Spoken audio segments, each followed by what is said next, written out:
नमस्कार दोस्तों, स्वागत है आप सभी का हमारे चैनल इराटेल पर। मैं हूं आपके साथ वॉइस आर्टिस्ट आराधना बिल्लोरे और मैं लेकर आई हूं आपके लिए एक नई कहानी। आप सभी के प्यार और सुझाव को ध्यान में रखते हुए इस बार इराटेल पर हम लेकर आए हैं अपनी पहली हॉरर कहानी। हमारे कई श्रोताओं को डर और रहस्य से भरी कहानियां पसंद है, इसलिए हमने कुछ नया करने की कोशिश की है। उम्मीद है आपको ये कहानी पसंद आएगी।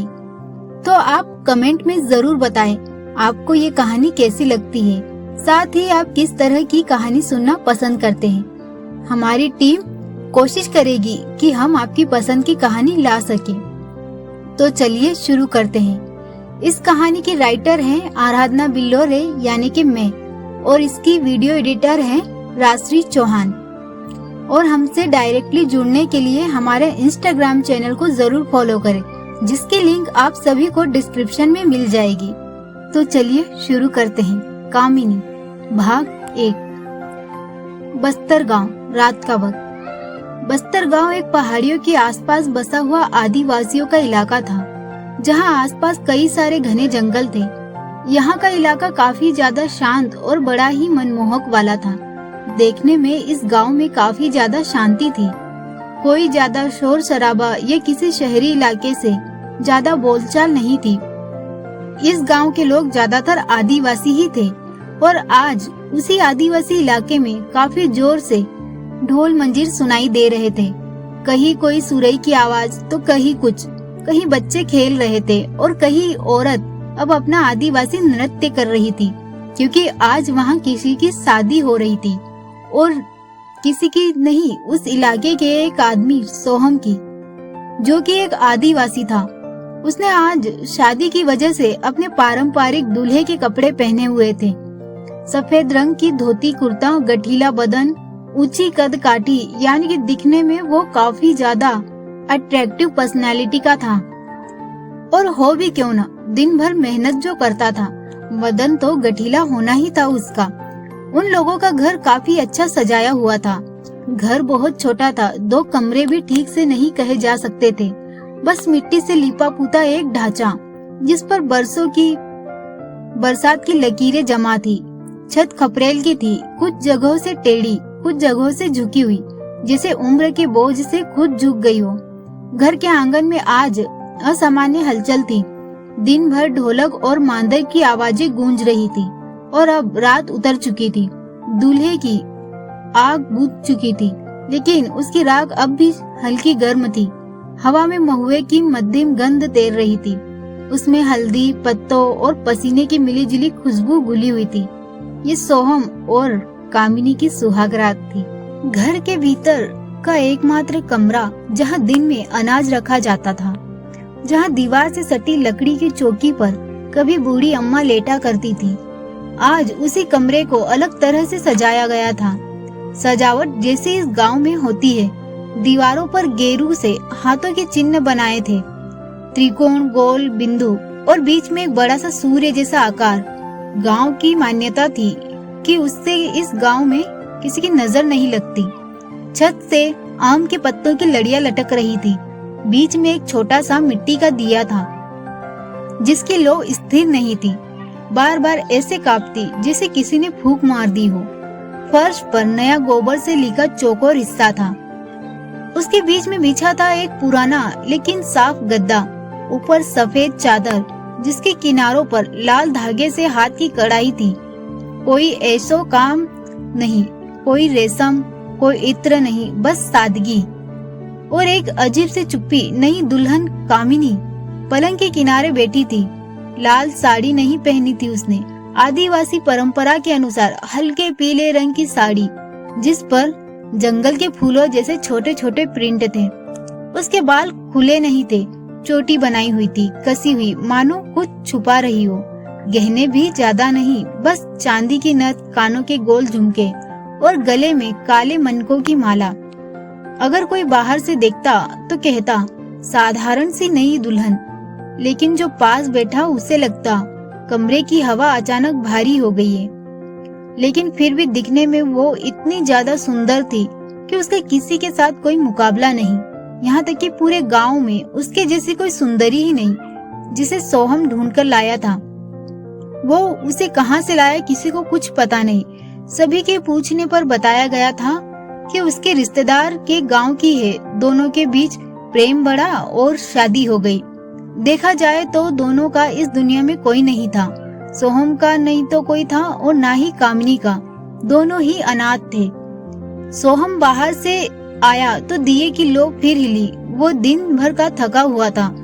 शादी की रस्में, लोग, नाच गाना, रिवाज, उसके चेहरे पर एक अजीब संतोष था। उसे लगता था उसे एक अच्छी पत्नी मिली है। वो बिना कुछ बोले कामिनी के पास बैठ गया। दोनों के बीच बस एक हथेली जितनी दूरी थी, लेकिन कमरे में ऐसा लग रहा था जैसे कुछ और भी है। गांव में सुहाग रात पर हंसी मजाक होता है। औरतें बाहर से चुटकी लेती है, मांदर धीमे धीमे बजता है। लेकिन उस रात कोई आवाज नहीं थी, न हंसी, न ताली, न गाना, सिर्फ झिंगुरों और दिए की हल्की सिसकारी। सोहम ने हाथ आगे बढ़ाया, बस इतना ही। कोई जल्दीबाजी नहीं थी, कोई शब्द नहीं। जैसे ही उसकी उंगलियां कामिनी की कलाई से छुई, वो चौंक गई, लेकिन डर से नहीं, बल्कि ऐसे जैसे किसी ने उसे नींद से जगा दिया हो। उसने धीरे से सिर उठाया। उसकी आंखें दिए की लो से ज्यादा चमक रही थी। वो एहसास जिसे नाम नहीं दिया गया। सोहम को उस पर कोई अजीब बात समझ नहीं आई। उसे बस ऐसा लगा वो बहुत हल्का हो गया है, जैसे थकान उतर गई हो, जैसे आंखें भारी हो रही हो। कामिनी ने कुछ नहीं कहा, बस उसकी हथेली अपने हाथ में ले ली। उसकी उंगलियां असामान्य रूप से ठंडी थी। दिया अचानक बुझ गया। पूरा कमरा अंधेरे में डूब गया, लेकिन अंधेरा भी अलग तरह का था, घना, गहरा, खामोश। चांद की हल्की सी चांदनी खिड़की से आ रही थी, जो कि कामिनी के चेहरे पर गिर रही थी, जो उसके चेहरे को अंधेरे में भी रोशन कर रही थी और उसे बहुत खूबसूरत बना रही थी। सोहम की नजरें जैसे उस पर थम सी गई। वो खुद ही कब उसके होठों की तरफ बढ़ गया उसे ही पता नहीं चला, और उसने कामिनी के होठों को छू लिया। कामिनी का दिल जैसे धड़क उठा। उसने भी सोहम को ये करने से रोका नहीं और उसका साथ दिया। कुछ अलग सा ही नूर था कामिनी में। जैसे उसका नाम था, वैसे ही वो खुद भी कामुकता से भरी हुई थी। जैसे सोहम से ज्यादा उसमें कामुकता हो। सोहम के होठ जैसे ही कामिनी के होठों से अलग हुए, कमरे की हवा बदल गई। कच्ची मिट्टी की दीवारों वाला वो छोटा सा कमरा, बांस की छत और बीच में जलता एक ही दिया। सब कुछ अचानक बहुत तंग और बहुत गर्म लगने लगा। दिए की लो फड़फड़ाई, जैसे उसने भी कुछ महसूस कर लिया हो। कामिनी की सांसें अब सामान्य नहीं थी। उसकी आंखों में एक अलग चमक उतर आई थी, वो चमक जो किसी साधारण स्त्री की नहीं होती। उसने धीरे से अपनी उंगलियां सोहम की छाती पर रख दी। वो स्पर्श हल्का था, लेकिन उस हल्के पल में अजीब सी पकड़ थी, जैसे वो सिर्फ छू नहीं रही हो, बल्कि भीतर तक खींच रही हो। सोहम का गला सूख गया। कामिनी करीब आई, बहुत करीब। उसके शरीर की गर्मी, उसके बालों से आती जंगली महक, महुआ, मिट्टी और किसी गहरे रहस्य की खुशबू सोहम के होश को जैसे बांधने लगी। डर रहे हो? उसकी आवाज अब धीमी नहीं थी, उसमें खिंचाव था। सोहम कुछ न कह सका। कामिनी मुस्कुराई। वो मुस्कान सुंदर नहीं, खतरनाक थी। उसमें सोहम का हाथ अपने शरीर के पास खींच लिया। जैसे कोई जल्दी तो नहीं थी, कोई झिझक नहीं, जैसे वो जानती हो कि इस पल का अंजाम क्या होगा, जैसे ये सब पहले से ही तय हो। दिए की लो और धीमी हो गई। छत से टपकती पसीने की बूंदें, पास पास की सांसों की टकराहट। कमरे में अब कोई आवाज नहीं। कामिनी ने अपनी आंखें मूंद ली। उसके भीतर की डायन जाग रही थी। वो भूख जो सिर्फ शरीर की नहीं होती, जो आत्मा तक को बांध लेना चाहती है। उसका स्पर्श अब और गहरा हो चुका था। सोहम को लगा जैसे उसकी नसों में आग दौड़ रही हो। वो भागना चाहता था, लेकिन उसके कदम जैसे जमीन में गड़ गए हों। कामिनी ने उसके कान के पास फुसफुसाया, आज रात तुम सिर्फ मेरे हो। और उस छोटे से आदिवासी कमरे में, जहाँ दीवारें रात सुनने की आदी थी, रात ने अपनी पलकों के पीछे एक ऐसा मिलन छुपा लिया जिसे सुबह भी उजाले में नहीं लाया जा सकता था। सोहम खुद ही उसके करीब जा चुका था, जैसे वो अब उसकी सुंदरता में खो चुका था। कभी उसकी कमर, कभी उसकी पीठ पर उसके हाथ घूम रहे थे। कुछ ही देर में दोनों के कपड़े एक दूसरे से अलग जमीन पर गिरे थे और दोनों एक दूसरे की इच्छाएं पूरी कर रहे थे। जब यह सब खत्म होने को आया तो जैसे कामिनी का शरीर बदलने सा लगा। उसकी त्वचा काली पड़ने लगी और यह सब कामिनी भाप चुकी थी कि अब उसके चेहरे पर भी झुर्रियां उभरने लगी थी। उसने तुरंत अपनी आंखें सोहम की आंखों में देखने लगी, जैसे वो उसे सम्मोहित कर रही हो। और सोहम को अब जैसे सब कुछ धुंधला सा दिखने लगा और वो वहीं पर बेहोश हो चुका था। उस रात गांव के बाहर कुत्तों ने भी बिना कारण से ही भौंकना शुरू कर दिया था। बूढ़ी काकी, जो कि बाहर चारपाई पर लेटी हुई थी, वो करवट बदलते हुए नींद में ही बुदबुदाने लगी। आज रात दिया ठीक से नहीं जला शायद। ये कुत्ते भी भौंकने लग गए। जंगल की तरफ से महुए की गंध और तेज हो गई थी। आसमान पर काले बादल मंडराने लगे थे। वहीं अब रात में धुएं की धुंध दिखाई पड़ रही थी।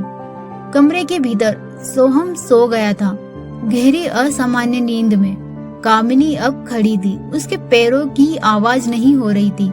छत की तरफ देखते हुए वो एक पल को रुकी और फिर धीरे से मुस्कुराई। उस मुस्कान में कोई शर्म नहीं थी, कोई घबराहट नहीं, बस तृप्ति की परछाई थी, जैसे कई वक्त बाद आज उसे अपनी तृप्ति मिली हो, जिसका इंतजार वो न जाने कब से कर रही थी। सुबह का वक्त सब कुछ वैसा ही था, लेकिन सोहम की आंखों के नीचे काले घेरे बने थे। उसकी आवाज बुझी हुई थी और कामिनी और भी शांत और भी सुंदर, जैसे रात ने उसे कुछ दे दिया हो। सुबह की किरणें उस झोपड़ी की छत की छिद्रों से अंदर तक पहुंच रही थी। कामिनी अभी चूल्हे के पास बैठी थी, कुछ बना रही थी। तभी सोहम वहां आते हुए कहता है, आज से हमारी नई जिंदगी की शुरुआत हुई है, तो तुम्हारे लिए तोहफा लाना है। बोलो क्या चाहिए तोहफे में? तो कामिनी अपने चेहरे पर मुस्कान लाते हुए बड़े ही व्यंग्यात्मक भाव के साथ कहती है, सच में आप मेरे लिए जो मांगूंगी वो लाएंगे? तब सोहम कहता है, क्यों नहीं, पत्नी हो तुम हमारी, जो तुम चाहो तुम्हें खुश रखूंगा, तभी तो तुम मुझे खुश रखोगी। उसकी इतनी बात सुनकर कामिनी शर्माने लगती है और कहती है, इश आप भी ना। तो सोहम कहता है, शर्माओ मत, बताओ किसका शिकार खाओगी, हिरन का या शेर का, बताओ। तो कामिनी शर्माते हुए कहती है, खरगोश का। उसकी बात सुनकर सोहम कहता है, क्या मांगा भी तो खरगोश? तब कामिनी कहती है, आप तो ऐसे कह रहे हैं जैसे खरगोश को पकड़ना बहुत आसान है। जब नाक के नीचे से भाग निकलेगा तब पता चलेगा खरगोश को पकड़ना। तब सोहम अपनी बड़ाई करते हुए कहता है, ये बात है, चलो आज तो तुम्हारे लिए खरगोश ही लाता हूँ। फिर बस तुम रात के लिए तैयार रहना। जितनी मेहनत खरगोश को पकड़ने में लगेगी, उसकी दुगनी मेहनत तुम्हें करनी होगी। उसकी इन शरारती बातों से कामिनी शर्माकर कहती है, पहले पकड़ कर तो लाइए, फिर पता चलेगा मेहनत किसको कितनी करनी है। तभी झोपड़ी के बाहर से किसी के पुकारने की आवाज आती है, सोहम सोहम, लगता है अभी तक रात का महुआ चढ़ा हुआ है। तब दूसरा आदमी कहता है, महुआ या भौजी का नशा। ये कहते हुए वो लोग हंसे जा रहे थे और उनकी हंसने की बातें झोपड़ी के अंदर तक आ रही थी, जिससे अब सोहम से रहा नहीं गया और सोहम कुछ देर में वहां से बाहर की तरफ चल देता है। तभी उसका एक दोस्त सोहम को देखकर कहता है, लगता है रात को सारी पहलवानी निकल गई है कामिनी भाभी की तारीफ में। तो उसके दोस्त की बातें सुनकर बाकी दोस्त हंसने लग जाते हैं। तब उनकी इस हंसी टिटोली की बात पर सोहम कहता है, बेटा तुम लोगों की बारी आने दो, तब पता चलेगा पहलवानी कहाँ दिखानी है। फिलहाल तो चलो, शिकार में काफी वक्त हो चुका है। आज खरगोश की मांग है, नहीं दुल्हन की। तब उसके दोस्त हंसते हुए कहते, अच्छा खरगोश चाहिए, देख रहे हो दोस्त। इतना कहकर वे सभी जंगल की तरफ जाने लगते हैं। चलिए चलते हैं। इतना कहकर वो सभी वहाँ से जाने लगे। तभी कामिनी झोपड़ी के दरवाजे के पास आती है और दरवाजे से लगकर सोहम को मुस्कुराते हुए देखती है। जैसे कुछ अलग ही था उसकी मुस्कान में, उसकी आंखों में, जैसे वो आंखों ही आंखों में कुछ कह रही हो सोहम से। और कुछ देर बाद वो ऐसे ही वहाँ से चला जाता है और कामिनी वापस से झोपड़ी के अंदर जाकर अपना काम करने लगती है। तभी कुछ देर बाद किसी ने उसकी झोपड़ी के सामने आकर हंसते हुए आवाज लगाई, अरे नई दुल्हन सोई तो नहीं रह गई। दूसरी बोली, आज तो बाहर आना ही पड़ेगा, चलो चलो। हंसी दबाई नहीं जा रही थी। एक एक कर औरतें इकट्ठी हो गई। किसी के हाथ में पानी का घड़ा, किसी के हाथ में महुआ की टोकरी। सबकी आंखों में चुटकी और शरारत चमक रही थी, क्योंकि पिछली रात कामिनी की सुहाग रात थी। थोड़ी देर बाद झोपड़ी का पर्दा हिला। कामिनी बाहर आई। माथे पर हल्का सा सिंदूर, बालों में जंगली फूल और चेहरे पर शांति, ये यूं कहे अजीब सी ठंडी मुस्कान। उसकी चाल सामान्य थी, पर आंखों में चमक थी जिसे गांव की औरतें समझ नहीं पा रही थी।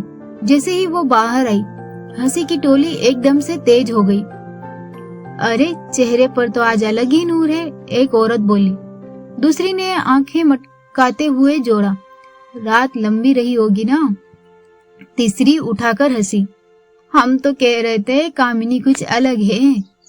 चारों तरफ ठहाके गूंजे। कामिनी ने सिर झुकाया, होठों पर मुस्कान टिकाए रखी। वो कुछ बोली नहीं, बस सबकी बातें सुनती रही, जैसे हर शब्द को मन के किसी गहरे कोने में सहेज रही हो। औरतें उसे घेर कर खड़ी थी। कोई उसकी चूड़ियां देख रही थी, कोई आंखों में झांक कर कुछ ढूंढना चाहती थी। कुछ पल को माहौल बिल्कुल आम सा लगा। गांव की औरतें नई दुल्हन और नटखट मजाक, लेकिन कामिनी आदिवासी बस्ती की साधारण औरत नहीं थी, वो एक डायन थी। ये बात कोई खुलकर नहीं जानता था, पर जंगल और रातें उसकी पहचान को पहचानती थी। हंसी के शोर के बीच अचानक हवा का झोंका आया। पास के पत्ते सरसराए और कुछ औरतें सहसा चुप हो गई। कामिनी ने नजर उठाई। उसकी आंखों में पल भर को कुछ गहरा सा चमका, जैसे जंगल की छाया वहां उतर आई हो। फिर वो मुस्कुराई, इतना नरम कि किसी को शक तक न हुआ। चलो काम पर लगे, किसी ने बात बदली। टोली धीरे धीरे छटने लगी, लेकिन जाते जाते भी ठहाके और इशारे चलते रहे। कामिनी वही खड़ी रही। बस्ती उसे हंसी में उड़ा रही थी, मगर वो जानती थी रातें उसकी थी, जंगल उसका था, और उसका सच इन हंसियों को कई आगे, कई गहरा था। तभी वहाँ पर कुछ औरतें आती है, जिनकी आवाज सुनकर कामिनी बाहर निकलती है। तभी वो औरतें कामिनी के साथ हंसी सी टिटोली करने लग जाती हैं। और वो औरतें उस गांव की लड़कियां थी जो पानी भरने के लिए जा रही थी। उनके कहने पर कामिनी पानी भरने के लिए नदी पर जाने को तैयार हो जाती है, और वे सभी मिट्टी के घड़े कमर पर लगाकर पानी भरने के लिए पगडंडी वाले रास्ते से निकलती है। वहाँ का रास्ता काफी कच्चा था, सभी पैदल ही जाते थे। उस पगडंडी रास्ते के पास काफी मेड़ पे लगे हुए थे, क्योंकि वह एक जंगली इलाका था। वही कुछ दूरी पर एक झोपड़ी नजर आ रही थी, जिसे देखकर अचानक कामिनी के पैर रुक गए और वो एक टक उसे देखती रही। तभी उसके पास में खड़ी मीनाक्षी कहती है, क्या हुआ भाभी, आप उसे झोपड़ी को ऐसे क्यों देख रही हैं? कामिनी जैसे ही अपने होश में नहीं थी, वो बस उस झोपड़ी को ही देखे जा रही थी। तभी दूसरी लड़की कहती है, भाभी उस झोपड़ी को मत देखिए, चलिए यहाँ से। और वो कामिनी का हाथ पकड़कर खींचने लगी। तभी कामिनी जैसे कि अपने होश में नहीं थी, और वो अपने मुंह से कुछ शब्द निकालकर मीनाक्षी से कहती है, ऐसा क्या है उस झोपड़ी में जो उसे नहीं देखना चाहिए? तब वो औरत कहती है, भाभी वो झोपड़ी ना काफी पुरानी है, और एक ऐसी औरत की थी झोपड़ी जो कि अच्छी औरत नहीं थी, पैदा होते से ही अपने माँ बाप को खा गई थी, और पूरे गांव में सबसे अलग दिखती थी। वो किसी में भी मेल नहीं खाती थी, इसलिए वो सबसे अलग रहती थी उस झोपड़ी में। और झोपड़ी के आसपास कोई जाता भी नहीं था, ना कोई बच्चे ना ही कोई।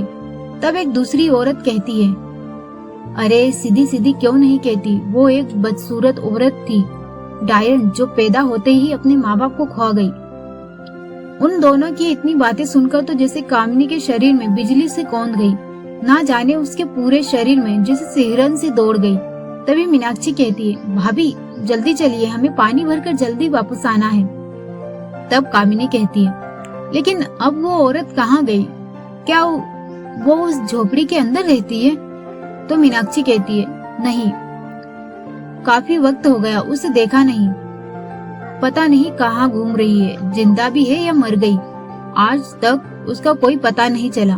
इतना सुनते ही कामिनी ने अपनी आंखें बंद कर एक लंबी सांस खींची और वह सभी नदी तक पहुंच चुकी थी, अपने अपने घड़े भरकर वापस आ रही थी। वही दूसरी तरफ जंगल में सोहम और उसके दोस्त जैसे ही जंगल की तरफ आगे बढ़े, सूखी टहनियां पैरों के नीचे चटकने लगी। कहीं दूर से किसी अज्ञात पक्षी की आवाज आई तो कहीं पास ही झाड़ियों में कुछ हलचल हुई। सबके कदम अपने आप ही धीमे हो गए। ये जगह सिर्फ देखने की ही नहीं, महसूस करने की थी। हर पेड़ के तने पर समय की रेखाएं थी, जैसे जंगल के अपने किस्से हों, पुराने, गहरे और रहस्यमय। सोहम ने चारों ओर नजर घुमाई। उसके मन में एक अजीब सा ख्याल आया। यह जंगल सिर्फ हरियाली नहीं, बल्कि एक जीवित दुनिया है। यहाँ हर चीज की अपनी जगह और भूमिका है। इंसान यहाँ मेहमान है, मालिक नहीं। उसे अपने बचपन की कहानियां याद आ गई, जिनमें जंगल को डरावना बताया गया था, लेकिन इस पल उसे डर कम और सम्मान ज्यादा महसूस हो रहा था। उसके दोस्त भी चुप हो गए थे, आमतौर पर हंसने बोलने वाले चेहरे गंभीर दिख रहे थे। किसी ने धीमी आवाज में कहा, ये जंगल कुछ कहता है। कोई बोला नहीं, लेकिन सब समझ गए। जंगल की खामोशी शोर से ज्यादा भारी होती है। यहाँ बोलने से ज्यादा सुनने की जरूरत पड़ती है। तो हमने सोचा कि शिकार के लिए आना एक बात है, लेकिन इस जंगल को समझना दूसरी। पेड़ों की ऊंचाई, जमीन की नमी, हवा की दिशा, सब कुछ बताता है कि यहाँ क्या चलता है। उसने महसूस किया कि जल्दीबाजी यहाँ खतरा बन सकती है।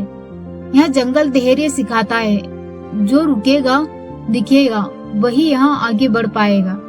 आसमान के नीचे फैली एक हरियाली उसके भीतर एक अजीब सी शांति ले आई, जैसे रोजमर्रा की उलझने यही कहीं छूटती जा रही हो। उसे लगा कि अगर कोई इंसान खुद को समझाना चाहता है तो उसे कभी न कभी ऐसे जंगल में आना चाहिए, जहाँ मोबाइल नेटवर्क नहीं, लेकिन आत्मा से जुड़ने का पूरा मौका हो।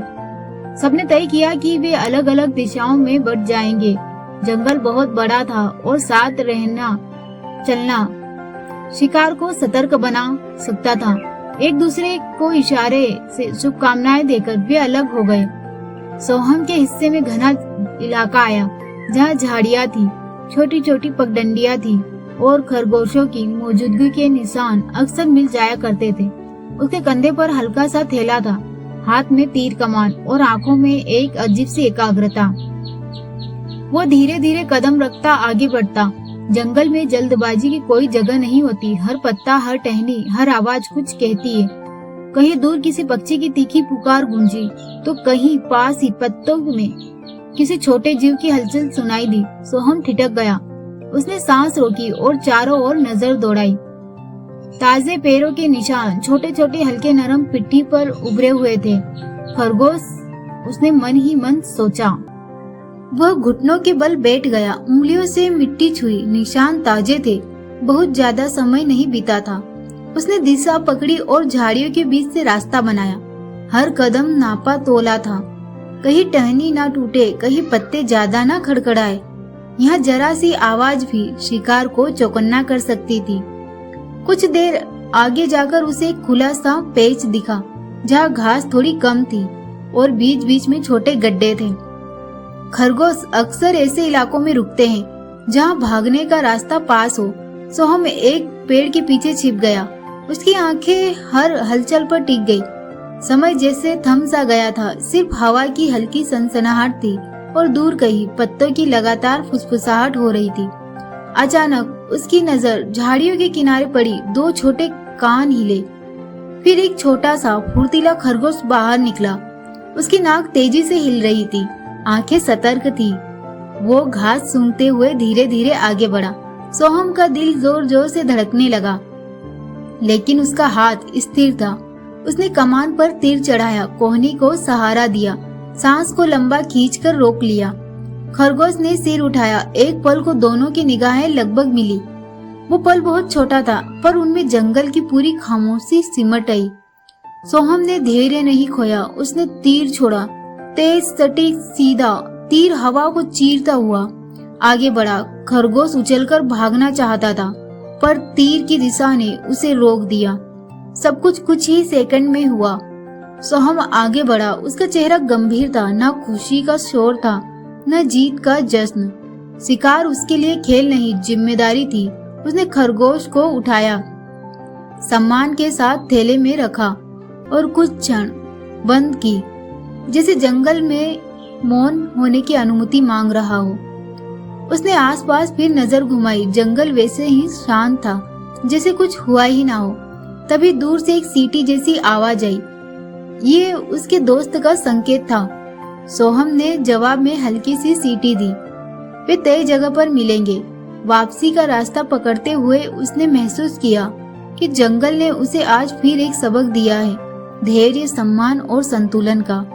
शाम होने आ चुकी थी। अब तक सारे लोग वापस से गांव के अंदर आ चुके थे, जहां सभी अपने अपने शिकार लेकर आए थे।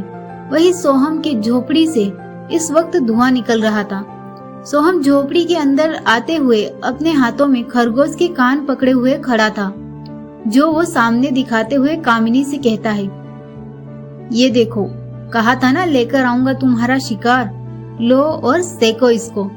इतना कहकर वो हाथ मुंह धोने के लिए चला गया। वही दूसरी तरफ उस खरगोश को अपने हाथ में लेकर उसके कान पकड़ सामने लटकाकर कामिनी उसकी आंखों में देखने लगती है, जैसे उसके मन में कुछ अलग ही चल रहा था। पहले उसने उस खरगोश की खाल उतारी और फिर उसकी आंखें निकाली और बाकी बचे हुए को उसने चूल्हे की आंच पर सेक लिया। ये सब वो बड़ी ही बेरहमी से कर रही थी, जैसे कोई शैतान उसके सिर पर सवार हो चुका हो और उन सबको एक झोले में वो भर लेती है और छिपाकर रख देती है। तभी सोहम वहां पर आ जाता है और कहता है, वाह, खाना बन गया है, चलो खाया जाए, अब लगा दो, बहुत जोर की भूख लगी है। तभी कामिनी अपने चेहरे पर मंदमयी मुस्कान लाकर कहती है, जी, बहुत ही स्वादिष्ट खाना बनाया है, खाकर बताइए कैसा लगा आपको। तब सोहम उस पूरे लोहे की रोड में टंगे हुए खरगोश को देखता है, जो कि कामिनी अब नीचे पत्तियों की बनी पत्तल में रख रही होती है। उसे उस खरगोश को देखकर कुछ अजीब सा लगता है और कहता है, ये क्या है, इस खरगोश की आंखें नहीं है। तभी कामिनी सोहम की आंखों में देखने लग जाती है और धीरे से कुछ फुसफुसाती है। उसके ऐसा करने से जैसे सोहम उसके वश में हो चुका था और उसे अब कोई होश ही नहीं रहा और वो चुपचाप से खाना खाने लगा। और खाना खाने के कुछ देर बाद दोनों सोने के लिए चले जाते हैं, जहां एक बार फिर से वही सब होता है जो पिछली रात उन दोनों के बीच हुआ। लेकिन इस बार पिछली बार से कुछ ज्यादा ही ऊर्जा कामिनी के अंदर आ चुकी थी, जैसे वो अपने ही होश में नहीं थी। वो बड़ी ही उत्सुकता के साथ सोहम के साथ संभोग करने के लिए आतुर थी और यही हाल कुछ सोहम का भी था। सोहम कामिनी के पूरे शरीर पर जैसे टूट सा पड़ा था। वो उसके सीने पर अपने हाथ बड़ी ही क्रूरता के साथ सहलाता है, जिससे कामिनी के मुंह से सिसकी निकल जाती है। सोहम के हाथ कामिनी के पूरे शरीर पर घूम रहे थे, कभी उसके सीने पर तो कभी उसके नीचे हिस्से पर, और कामिनी भी इस चीज बड़ी उत्सुकता से आनंद ले रही थी। कामिनी के हाथ सोहम की पीठ पर घूम रहे थे। कुछ ही देर में सोहम कामिनी का ये सब कुछ खत्म हुआ, जिससे कामिनी की जब ये सब कुछ समाप्त हुआ और सोहम एक गहरी नींद में सो जाता है। उसके कुछ देर बाद कामिनी अपने कपड़े समेटती है और वो झोला लेकर चुपचाप झोपड़ी को बंद कर दूर उसी झोपड़ी की तरफ जाने लगती है जो उसने सुबह देखी थी। रात का अंधेरा काफी ज्यादा गहराया हुआ था। दूर दूर तक कुत्ते के भौंकने की आवाज गूंज रही थी, कहीं उल्लू की तो कहीं किसी जानवर की। और उन सुनसान रास्ते में जाती हुई अकेली कामिनी बेखौफ, जैसे उसके चेहरे पर खून सवार हो, खुले बाल हवा में लहराते हुए कुछ ही देर में वो उस झोपड़ी के पास पहुंच जाती है। जैसे जैसे वो उस झोपड़ी के पास जा रही थी, उसका शरीर जैसे बदलते जा रहा था, जैसे वो खूबसूरत से बदसूरत बनती जा रही थी। उसकी गोरी सुंदर त्वचा काली बनती जा रही थी। उसका चेहरा झुर्रियों से भरा जा रहा था। उसकी नाक की साधारण से बड़ी हो चुकी थी, जैसे वही उसका असली कुरूप वाला शरीर है। कुछ ही देर में वो झोपड़ी के पास पहुंच जाती है और फिर वो झोपड़ी के अंदर चली जाती है और वहां से जमीन की मिट्टी हटाने लगती है, जैसे कुछ छुपाया हुआ हो वहां। और कुछ ही देर में वहां एक गोलाकार आकृति निकलती है और वो उसके बीच खरगोश की आंखें और खाल रख देती है और उसके साथ ही कुछ मंत्र बुदबुदाने लगती है। ऐसे कहते हुए उसकी आंखें ऊपर की तरफ चली जाती है। उसके बैठने की मुद्रा भी बदल जाती है। वही दूसरी तरफ गांव की एक झोपड़ी में तकरीबन 8 साल का बच्चा खुद से ही झोपड़ी के दरवाजे को खोलकर बिना बताए, जैसे कि वो किसी के द्वारा सम्मोहित किया गया हो, चुपचाप से उसी झोपड़ी की तरफ चलने लगता है जहाँ पर कामिनी गई है। और उसने धोती और कुर्ता पहन रखा था। वो बस जैसे किसी से बंधा हुआ था जो उसे अपनी तरफ खींच रहा था और वो बच्चा खींचा चला जा रहा था। रात का सन्नाटा जंगल पर भारी था। हवा में अजीब सी सुगंध घुली हुई थी, धूप, जड़ी बूटियों और जले हुए तंत्र चिन्हों की। उसी सन्नाटे के बीच गांव की आखिरी पगडंडी पर वो बच्चा नंगे पैर पांव चले जा रहा था। उसकी आंखें खुली थी, पर उनमें अपनी मर्जी की चमक नहीं थी, जैसे किसी अदृश्य दूर से उसे खींचा जा रहा हो। झोपड़ी दूर नहीं थी, काली मिट्टी से लिपी, छत पर सूखे पत्ते और दरवाजे पर लाल धागों की गांठें। भीतर से धीमी धीमी मंत्र ध्वनि आ रही थी। वो आवाज हवा में तैरती हुई बच्चे के कानों में घुल गई। हर शब्द के साथ उसके कदम हल्के होते गए। दिल की धड़कन किसी और की लय पर चलने लगी। झोपड़ी के भीतर कामिनी तंत्र साधना में डूबी थी।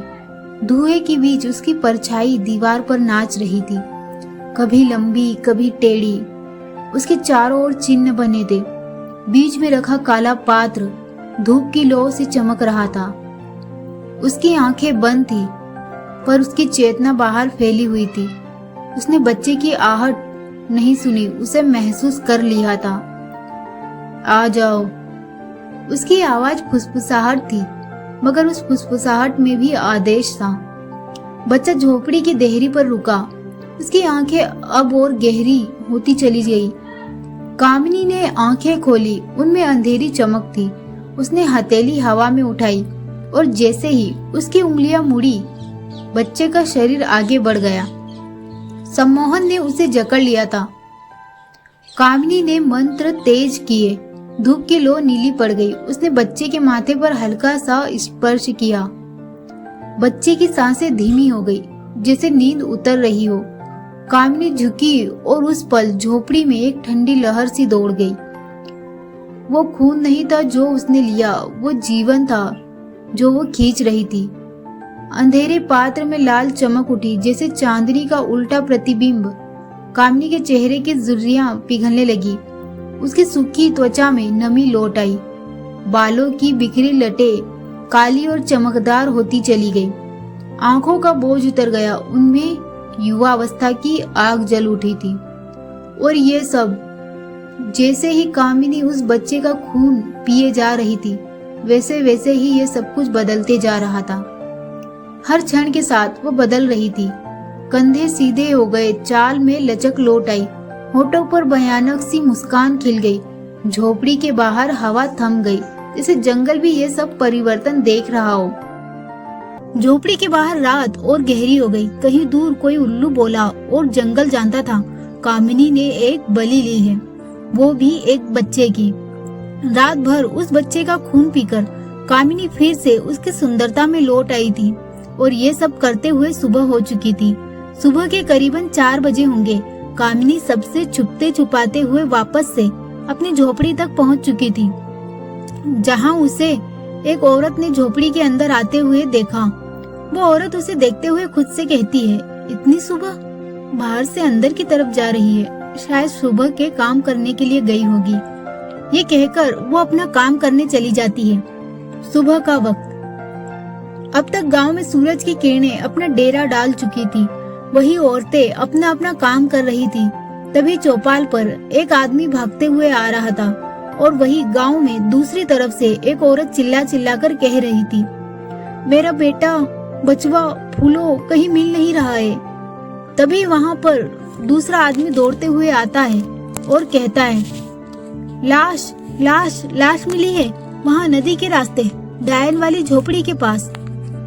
उस आदमी के मुंह से ये बातें सुनकर सभी लोग हैरान हो जाते हैं और काफी ज्यादा परेशान भी। तभी वो औरत रोते हुए, जो कि फूलों की माँ है, किसकी लाश मिली है, किसकी लाश मिली है, कहीं मेरा फूलो तो नहीं, नहीं ऐसा नहीं हो सकता, वो मेरा फूलो नहीं हो सकता। ये कहते हुए औरत और गांव के सब लोग उस झोपड़ी की तरफ भागने लगते हैं, जहां कुछ ही देर में झोपड़ी के पास पहुंच जाते हैं, जहां उन्हें झोपड़ी के बाहर एक बच्चा पड़ा हुआ मिलता है, जिसके गले पर जैसे दांत के निशान थे और उसका पूरा शरीर सूखा हुआ था, जैसे उसमें का सारा खून सोख लिया गया हो और उसके कंकाल पर चमड़ी लिपटी हो। इस बच्चे को देखकर वो औरत जोर से चिल्लाती है, फूलो, ये तो मेरा फूलो है, किसने किया ये होगा ये सब, नहीं ये नहीं हो सकता, नहीं। तभी गांव के लोग आपस में बातें करने लग जाते हैं, ये किसने किया होगा, कैसे हुआ ये सब। और कुछ औरतें औरत को सहलाती है और कहती है, और कुछ आदमी जाकर उस झोपड़ी के अंदर देखते हैं, जहाँ की जमीन खून से सनी हुई थी और वहाँ खरगोश की आंखें और खाल भी पड़ी हुई थी। और वह सब तुरंत बाहर की तरफ आते हैं और सभी को ये बात बताते हैं, जहाँ एक औरत आगे आकर कहती है, मैं जानती हूँ ये सब किसने किया है। ये कहकर वो सभी लोग गांव वालों को वापस से गांव की तरफ लाती है, जहाँ पर सोहम की झोपड़ी थी। और ये औरत और कोई नहीं थी, वही थी जिसने सुबह ही कामिनी को आते हुए देखा था। वो औरत सोहम की झोपड़ी के पास आकर रुकती है और उसके साथ बाकी गांव वाले भी और सोहम भी। सोहम कहता है, आप मेरी झोपड़ी के पास क्यों रुकी हैं? तब वो औरत कहती है, क्योंकि तेरी पत्नी ने ही ये सब किया है। और कामिनी भी उनकी बातें सुनकर बाहर आती है। तब सोहम कहता है, ये आप क्या कह रही है, वो मेरी पत्नी है। तब वो औरत कहती है, आज सुबह ही मैंने तेरी पत्नी को बाहर से आते हुए देखा है, और कल खरगोश का शिकार तो तू खुद करके लाया था ना। उस डायन की झोपड़ी में भी खरगोश के बाल और आंखें मिली है।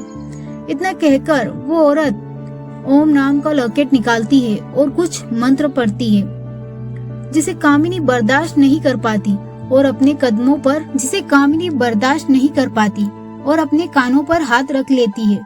और तभी उसकी आंखें अचानक अपना रंग बदल लेती है। तभी गांव के कुछ और लोग भी वही लॉकेट निकालकर वही संस्कृत के मंत्र पढ़ने लगते हैं जो वो औरत पढ़ रही थी। और उन मंत्रों की ध्वनि और उस ओम नाम के लॉकेट की रोशनी को कामिनी अब बर्दाश्त नहीं कर पाती है और वह उस झोपड़ी से निकलकर तुरंत उस झोपड़ी की तरफ अपना रास्ता कर लेती है, जहां उसने पिछली रात अपनी तंत्र साधना की थी। और सोहम तो वहां खड़े खड़े बस सब कुछ देख रहा था। उसे जैसे कुछ होश ही नहीं रहा था कि ये सब क्यों हो रहा है। यह वही कामिनी है जिससे वह शादी करके लाया था।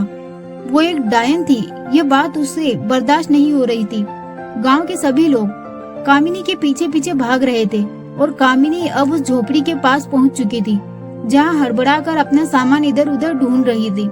तभी गांव के सब लोग में से एक आदमी केशव कहता है, आग लगा दो इस झोपड़ी को, इस झोपड़ी के साथ वो डायन भी जलेगी, यही इसका अंत है।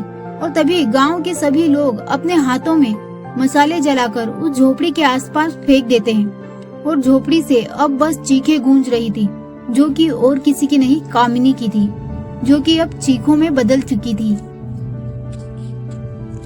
क्या सच में कामिनी का अंत हो चुका है? क्या है आखिर ये रहस्य? दोस्तों, आप सभी को ये कहानी कैसी लगी कमेंट में जरूर बताएं। इसी के साथ हम इस कहानी का अंत यहीं पर कर रहे हैं। अगर आपको कहानी पसंद आती है और आप चाहते हैं कि हम इसका सीजन 2 लेकर आएं, तो कमेंट में जरूर बताएं, ताकि हम आपके लिए इस कहानी का अगला सीजन लेकर आएं।